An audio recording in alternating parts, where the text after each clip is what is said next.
So it occurred to me that after I joked briefly at the end of the previous video about this one being almost entirely fast forwards, I might have looked ahead a little bit, and I would like to clarify that I was joking before, but, well, sorry.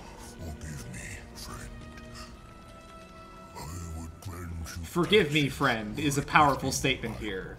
Except, I apologize for nothing. You don't want to see what this looks like at regular speed. Very relatable. There must be another way. The curse must be broken. Then you may pass. I appreciate that even War is like, there's gotta be a better way to do this. And the Golem's like, nah brah, go kill some demons.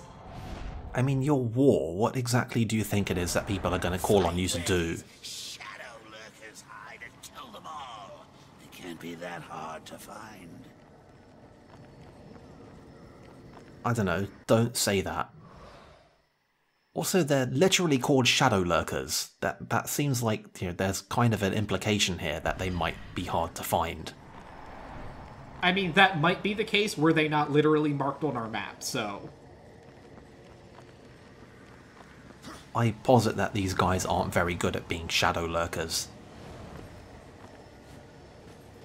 Also, just as a small side benefit, because we explored the area, everything's already dead, so we can just walk up to each of these. Convenience. Of course, I say convenience exactly as we encounter a inconvenience, but, you know, that's just humour.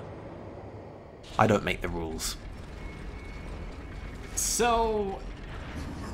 this next set of demon rooms is more of an explicit tutorial than the first set were. Hey, counterattacks. So yeah, for this one, kills only count if you use the parry. So what you have to do in order for the kill to count is to get them down to low health, and then time the parry, and then War will do a counterattack. And it only counts if that counterattack is the thing that kills them. Nice, nice. See, this started out, and for 90% of the runtime of you explaining it, sounded reasonable. But they just went that extra thing and gave you a bunch of enemies with, like, you know, literally any health, and gave you a counter that just does a tiny piddling bit of damage, I assume. I mean, it does an okay amount of damage, but it would take several counters to kill something from full health, though. Presumably you're allowed to soften them up a bit normally. Oh, yeah. Anyway, here's tutorial number 2. What was that about a meter? What was that about a meter? Oh, yeah, so you may notice in the top left, we have our, after our little incident with Samael in the last video, we now have our big demon form again. Ah. You may also note, however, they want us to kill 30 enemies, which means that so after you get about 5 or 6 kills, the whole thing drains and you have to go beat up on the regular dudes again to fill it back up. See, this whole thing is, once again, entirely reasonable, but for scale. Like, I don't... why did it have to be 30? Why couldn't it have just been, like, you know, get 5 in one go with it? Or even get 5 in one go, like, 3 times, maybe, if you really want to push it. It's worth noting that they knew it was a problem, because they made your meter gain, like, literally triple what it regularly is for that fight alone. Man, so close to sense. Anyway, what the hell is going on in here? What's this about Defender? This is, I think, the only interesting room in this set. So you have 6 skeleton buddies who are with you throughout this whole event, and you have to finish this with at least one of them alive. That sounds like it has the potential to go enormously wrong. It's trivial. Like, it's a 5-minute fight, and I don't lose any of them. Because this sounds like it could have very easily been, like, mega turbo obnoxious. Maybe it was at one point and then they rebalanced it out of, like, sheer panic.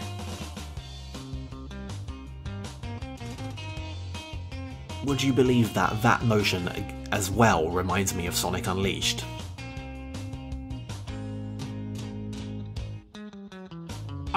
I mostly just question why everything reminds you of Sonic Unleashed.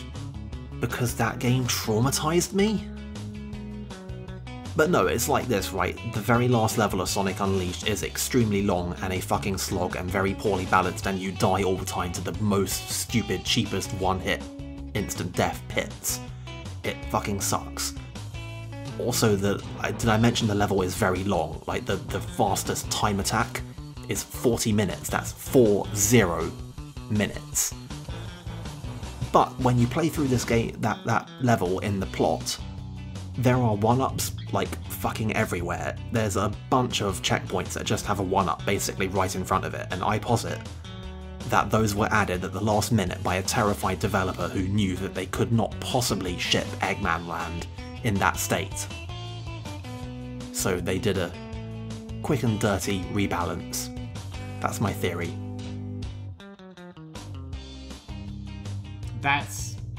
I can see that. I can see how that might have been what happened to that last one. Now what the fuck is happening here? This is a kill things with cars mission. I figured that out exactly as you started to speak. I honestly don't know why that didn't occur to me 20 seconds earlier. This also seems like it maybe could be worse, but... yeah. Nah. I mean, like most things, it at least only cares about did you get the final hit and not everything else. Yeah. Those could be worse. Can we do it again?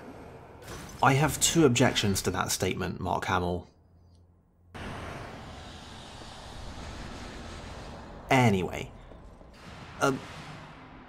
Yeah, like, those things all seem like they would be fine for, like, shorter things if the game just wants you to demonstrate that you can do one thing, like, 3 times. But what I really fear was originally the case was, like, the escort one was, like, 5 minutes long. There is no way around that mission being 5 minutes long. And that would have meant that every time you fail it, you're in for another 5 minutes. Yup. That is exactly what it meant.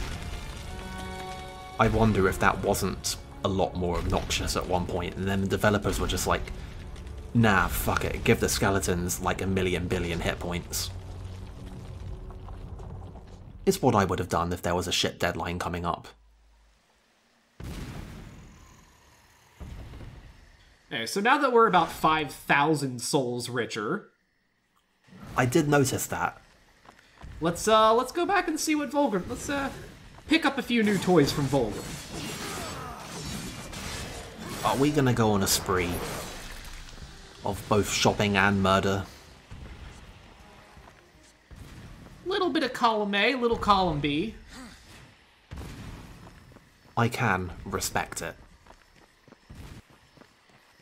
It seems like a worthy payoff for, you know... Well, for me it was only 8 minutes of relative tedium, but I imagine it's a lot worse to actually play through. Let me think. That's 350%, so... that means that I should do... hang on.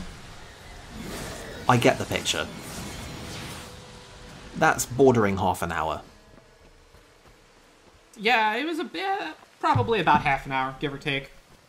I guess it's not so bad if you're playing a reasonably engaging video game that happens to have made a few slightly questionable decisions about what to ask you to do. I mean, I keep forgetting that this is not actually that bad a video game. I think it's just kind of notable because the things that do go wrong very visibly.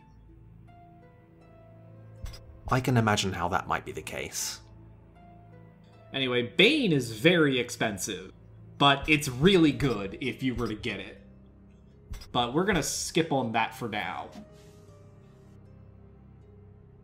Also, yeah, Volgrim now has the potion to give us instant full Devil Trigger gauge.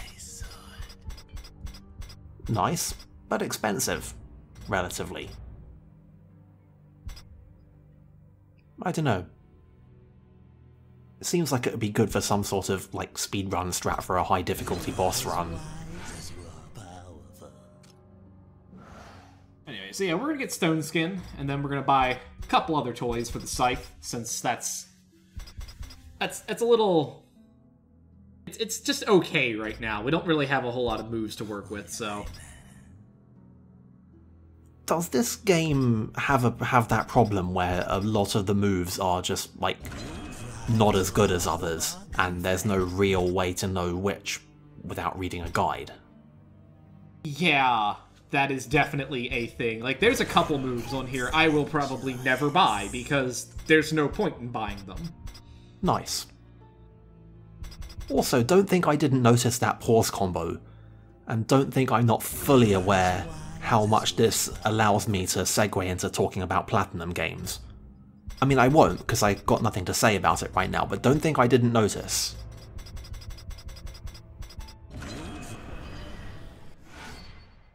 But yeah, the combo thing kind of sucks. I don't like when that happens. There will be a few attempts here for me to actually show off what these things do. But yeah, so let's power on, shall we? Goodbye, nice area.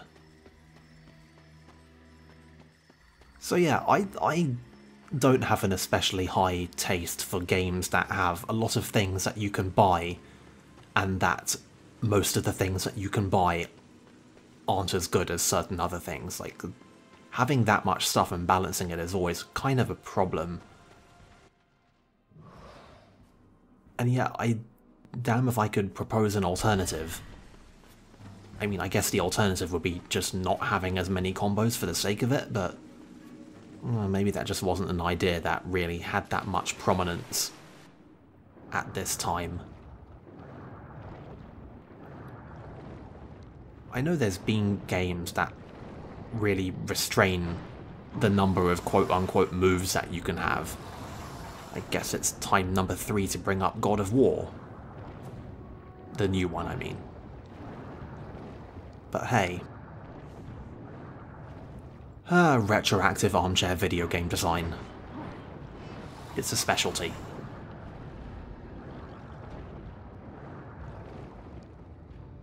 I mean, this game, I feel like really the core of this game's combat problem is just that it doesn't ever demand that you use, that you play it in a way that would ask you to use all those combos. So even, like, you could get rid of them and you would never notice because there was never really any reason to have them.